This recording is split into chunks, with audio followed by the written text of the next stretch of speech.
हम तुम्हें ये वरदान देते हैं, तुम लगातार 6 महीने तक सोते रहोगे, फिर एक बार जागोगे, भोजन करोगे, उसके पश्चात फिर से अगले 6 महीने तक सोने चले जाओगे। मैं चाहता हूँ कुंभकर्ण मेरे विवाह में रहे। विभीषण, मेरी भी यही इच्छा है, परंतु उसे जगाए कौन? कई सैनिक कुंभकर्ण को जगाने के लिए हाथियों पर सवार होकर आ गए।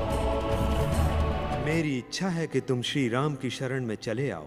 रावण ने इतने वर्षों तक मेरी देखभाल की है, मैं उसका दास हूँ तथा मुझे उसके मार्ग पसंद नहीं, परंतु उसके लिए लड़ूंगा, मैं उसके लिए प्राण त्याग दूंगा। प्रिय भ्राता, आप ही मेरे माता पिता और पालक हैं। लोग मेरी जिस काया तथा शक्ति से भयभीत होते हैं, वो आप ही की देन है। रावण अवाक होकर उसे देखने लगा। भ्राता, मुझे आपका मार्ग अनुचित लगता है। मैंने आपको पहले भी बताया है कि आपके ये दुष्कर्म किसी दिन आपके लिए घोर विपदा ले आएंगे, परंतु मैं युद्ध के लिए तैयार हूँ, चाहे मैं जीतूं या मारा जाऊं। विनती है कि यदि मैं मारा गया तो आप सदा के लिए अपने दुष्कर्मों को त्याग देंगे। रावण ने अपने भाई कुंभकर्ण को गले से लगा लिया। भले ही मैं युद्ध में मारा जाऊं, मुझे कोई चिंता नहीं, क्योंकि मुझे अपने जीवन का सबसे बड़ा वरदान तुम्हारे रूप में प्राप्त हो चुका है। कुंभकर्ण युद्ध भूमि की ओर अग्रसर हुआ।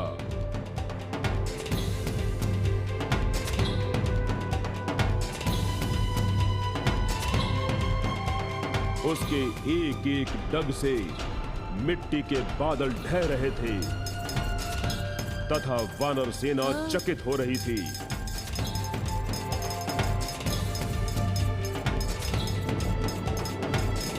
उनके समक्ष विशालकाय दानव कुंभकर्ण खड़ा था।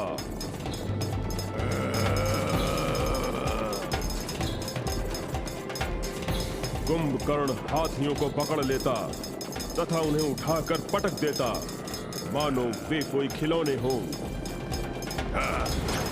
कुंभकर्ण को देखकर हाथी और घोड़े भय के मारे भागने लगे।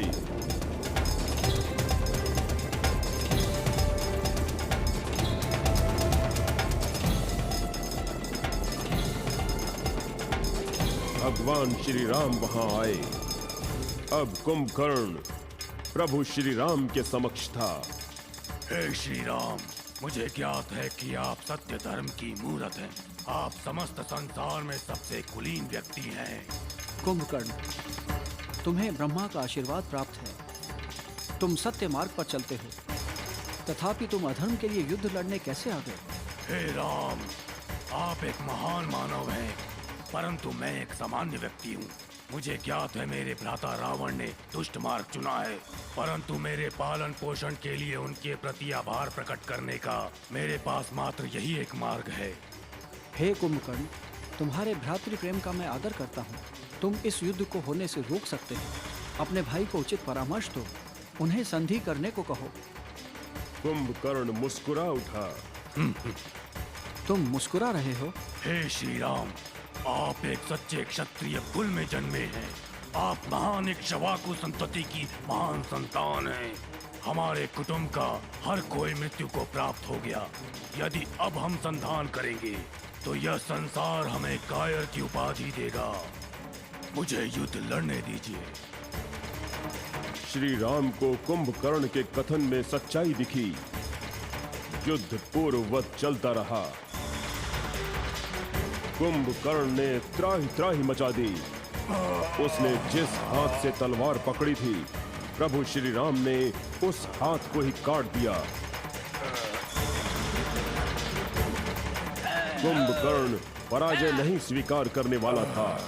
उसने अपने टूटे हुए दाहिने हाथ को अपने बाएं हाथ से उठाया। वो अपने कटे हुए हाथ को ही ढाल बनाकर वानर सेना के विरुद्ध युद्ध करने लगा। पूरी की पूरी वानर सेना को कुंभकर्ण के बचे हुए हाथ से अधिक कटे हुए हाथ से भय लगने लगा।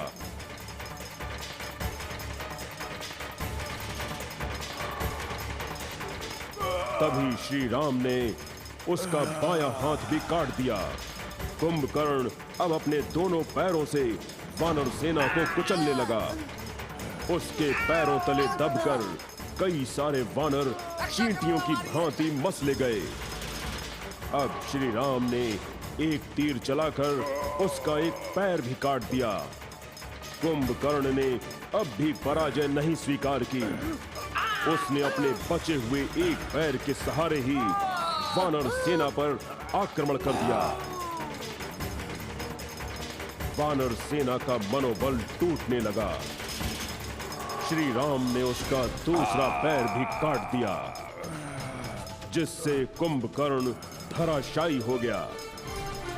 इसके पश्चात भी कुंभकर्ण ने पराजय नहीं स्वीकारी।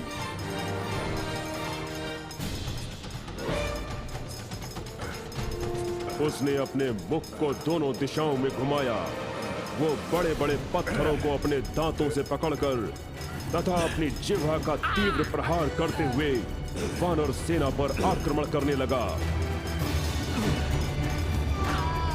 अंततः श्री राम ने कुंभकर्ण के वक्ष पर निशाना साधकर एक तीर चलाया। कुंभकर्ण हतप्रभ रह गया तथा शनैः शनैः अपने नेत्र बंद करने लगा। हे श्री राम, आपके हाथों मृत्यु को प्राप्त कर मैं प्रसन्न हुआ। कुंभकर्ण के नेत्र बंद हो गए। भाई की मृत्यु का समाचार सुनकर रावण को अत्यधिक आघात पहुंचा। अपने जीवन में प्रथम बार उसके नेत्रों से अश्रु बहने लगे। उसने अपने पुत्र इंद्रजीत के लिए भी इतना विलाप नहीं किया था। कुंभकर्ण भले ही एक राक्षस था, परंतु वो मानवता की एक महान मूर्ति था। इसीलिए उसे ब्रह्मदेव का वरदान मिला था। वो सत्य मार्ग पर चलने वाला एक व्यक्ति था, जिसने सीता को लंका में बंदी बनाने के रावण के कृत्य का विरोध किया था। पर जब उसे ज्ञात हुआ कि रावण पर उसकी बातों का कोई प्रभाव नहीं पड़ेगा, तो उसने रावण के साथ रहकर युद्ध में लड़ने का निर्णय लिया। उसके समक्ष केवल दो मार्ग शेष थे, धर्मपरायण बनना अथवा अपने भाई का साथ निभाना। दूसरे मार्ग पर मृत्यु निश्चित थी, परंतु उसने अपने भाई के लिए प्राण देकर एक महान बलिदान दिया तथा एक महानायक बना। बहुत समय पूर्व प्राचीन भारत के हस्तिनापुर में प्रतापी शासक पांडु